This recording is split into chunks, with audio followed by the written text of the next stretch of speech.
But I just want to think for a couple minutes and maybe explore with you a little bit, who is Holy Spirit? And I think this is really important for us to consider, because Jesus said, and he kind of gave his disciples a primer, right? An introductory course, if you will, to who Holy Spirit is in John 14, 15, and 16. And in this introduction, Jesus tells us about who Holy Spirit is. So when there's this dramatic demonstration on the day of Pentecost, the disciples didn't freak out, like, lose the plot when there was, tongues of fire, rushing mighty wind, everybody starts speaking in a weird language. They didn't freak out. They didn't jump out the window and lose it. They were settled in and they seemed like they were okay with it, right? I mean, they went out into the street and everybody heard glories of God in all these different languages. But it's interesting, because why were the disciples not freaked out about this demonstration? Because I would propose to you, Jesus coached them and taught them ahead of time who is Holy Spirit.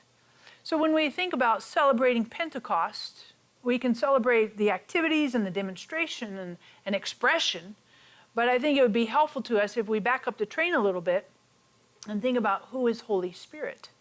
And so, the disciples, it tells us in Luke 24 that Jesus told them, wait in Jerusalem till you receive power. And then when you read in Acts chapter 1, you see that he's telling them, hey, in a few days, you're going to have an outpouring of Holy Spirit.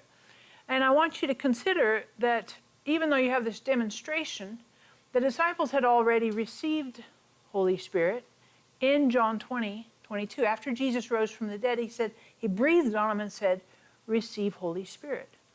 And so I want us to be mindful that Holy Spirit is not merely the expression or demonstration, is not just speaking in tongues, is not just prophecy or healing. Those are demonstrations. Those are gifts of the Holy Spirit. But when we think about who is Holy Spirit, then we can back up the train and start thinking about relationship. And you can't really have a relationship with somebody unless you kind of know who they are. And so we can know somebody by what they do, but even better than knowing what they do, it's more important, if you really want depth, is to know who they are. And so when we think about who is Holy Spirit, I just encourage you, I wrote this totally cool, and I just got it. I'm not really stoked on it. This is a shameless advertisement for just a quick second. It's a relationship guide called Your Friendship with Holy Spirit. And I'm serious, it just has come out. And this little guide walks us through not only who is Holy Spirit, but also how we can cultivate a relationship with Holy Spirit. And you might be watching, and you're like, well, I don't think that's kind of weird. How do you have a relationship with someone you can't see, hear, feel, smell, touch? Like, how do you do that?